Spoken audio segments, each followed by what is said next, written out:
It started as one of those nights where you convince yourself nothing could possibly go wrong, because the air feels still, the sky is clear, and you have this strange sense of control that makes you underestimate every possible danger. But I swear to you, by the time that drive ended, I would never look at a quiet road the same way again.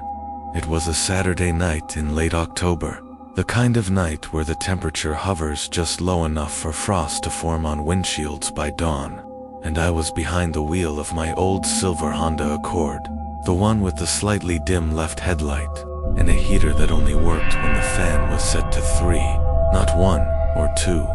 My hands gripping the wheel tighter than I realized, as the miles between small towns stretched into that kind of emptiness, where the road is a black ribbon under the moonlight, and the only sounds are the hum of the tires and the occasional rattle from something in the trunk I never bothered to take out.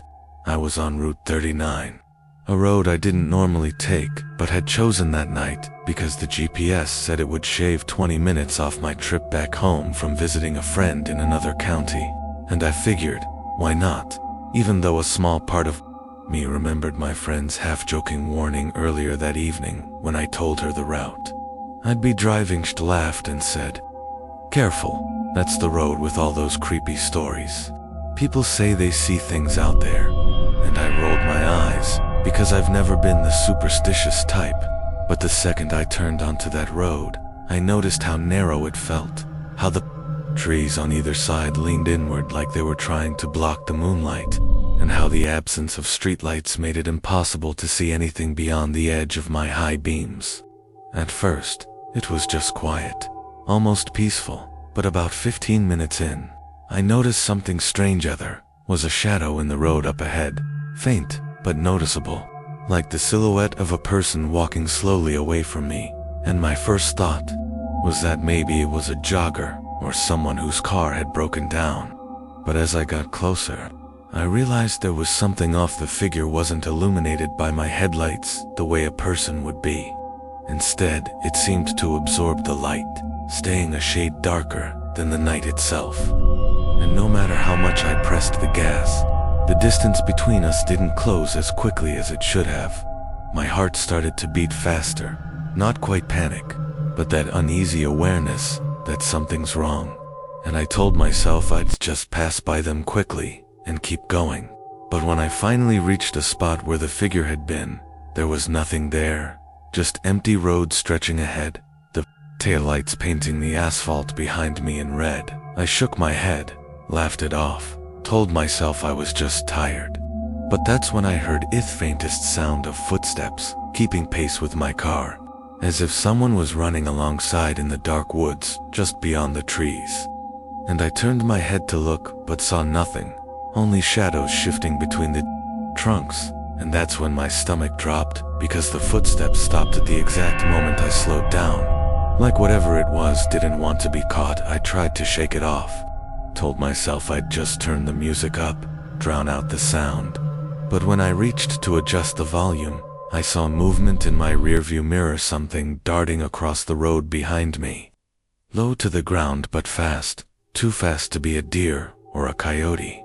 And before I could fully process it, my dashboard lights flickered, the radio cut to static, and the temperature inside the car seemed to plummet. My breath fogged the air in front of me, and my hands started trembling, not from the cold, but from the deep, instinctive fear that I was no longer alone on that road. And then I still get chills remembering this passenger seatbelt, the one that hadn't been used in months, suddenly locked into place, like someone had buckled it. And I swear on my life I heard the faint sound of breathing coming from that seat. I wanted to slam on the brakes, open the door, and run. But the idea of stepping into that pitch-black night was somehow worse than staying in the car with whatever had just joined me. So I kept driving, knuckles white on the wheel, my eyes darting between the road and the seat next to me. And that's when the breathing stopped, replaced by a whisper so faint I almost thought it was the wind, my name, spoken in a voice I didn't recognize. I choked on my own breath, every hair on my body standing on end, and without even thinking, I pressed the accelerator as hard as I could.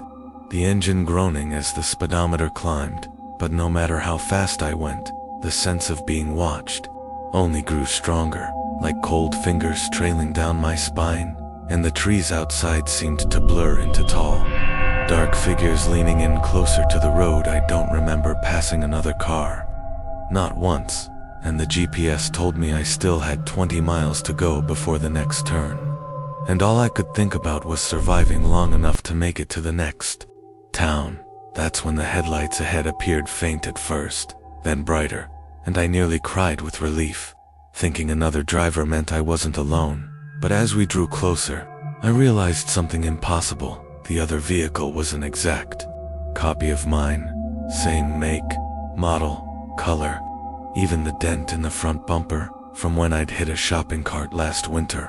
And behind the wheel was me, or at least something wearing my face, staring at me with an expression that was both furious and lifeless. And as we passed each other, the thing in the other car smiled. The kind of smile that told me it knew something I didn't, something I'd wish I never found out. And in the split second before it vanished into the night behind me, I saw in my rearview mirror that its car had no headlights, no taillights, darkness swallowing it whole. And that's when the road in front of me seemed to stretch endlessly, the GPS timer freezing on 20 minutes, like I was stuck in some loop. My hands gripping the wheel tighter as a sinking realization hit me I might never make it off this road alive, because whatever was out there wasn't just following me anymore, was trying to become me. My knuckles were aching from how hard I was holding the steering wheel, and every breath felt heavier, slower, like my lungs were reluctant to draw in more of the frigid air that seemed to have crept inside the car from somewhere unseen. And I remember glancing at the GPS again, still frozen at 20 minutes, wondering if the device had lost signal, or if time itself had stopped for me on that cursed strip of asphalt. And the realization that maybe both were true sent a fresh wave of panic through my veins. My thoughts were scrambled, darting from one terrified idea to the next. What if I turned around? What if I stopped and waited for sunrise? What if I just kept driving until either the road spat me out into somewhere safe or swallowed me whole? But my options felt like illusions, choices that didn't actually matter because something unseen was deciding my fate long before. I'd set my tires on Route 39, and the proof of that came when I noticed that the forest on either side of me wasn't the same any. Marat was denser, darker, the trees not just leaning over the road, but twisted, warped, some with shapes in their branches that looked disturbingly human, like elongated arms reaching toward me. And I swear I saw faces in the bark, mouths slightly open, as if whispering words I couldn't hear over the hum of my tires. I tried to tell myself I was imagining things, but my peripheral vision betrayed me. There was movement in the trees that was keeping pace with my car. Not above or below, but level with me, like something was running just inside the tree line. And when I forced myself to look, I saw the impossible. Dozens of figures, pale and eyeless, sprinting silently alongside me. Their movements jerky and unnatural, heads snapping toward me in perfect unison whenever I dared to glance their way. My hands were slick with sweat, my throat dry, and for a moment I thought about slamming the brakes, maybe letting whatever this was catch me, because the not knowing felt almost worse than whatever they could downtill. I remembered the thing in the duplicate car, the version of me with that empty smile, and I realized maybe that's exactly what they wanted, to make me give up, to make me stop so they could replace me completely. The thought hit me so hard I pressed the gas even more, the speedometer climbing past what was safe for such a narrow winding road, the engine roaring as if it, too, wanted to escape. But the faster I went, the more distorted the road became. It started curving in ways that didn't match the terrain, the lines on the asphalt rippling like they were being drawn fresh beneath my tires. And the trees were now so close to the edge of the road that their branches scraped against the sides of my car, a sound like fingernails on glass. I kept glancing at my mirrors, and that's when I saw it, Agonaut, the figures in the trees.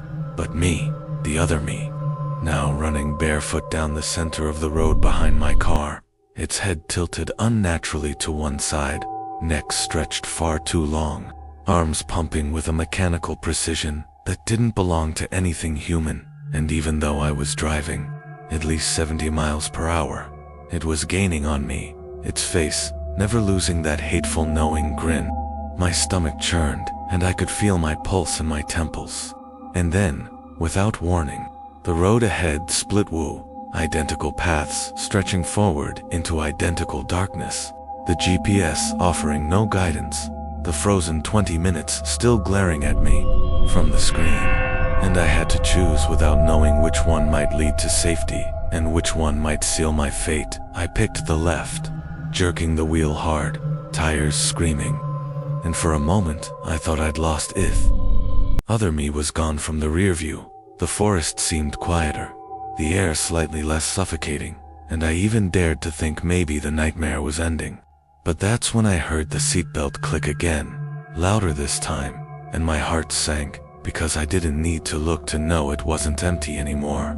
The smell hit me first, damp, earth, mildew, something like rusted metal, and then the breathing started again, slow and deliberate, as if whoever or whatever it was wanted me to know they were enjoying every second of my fear.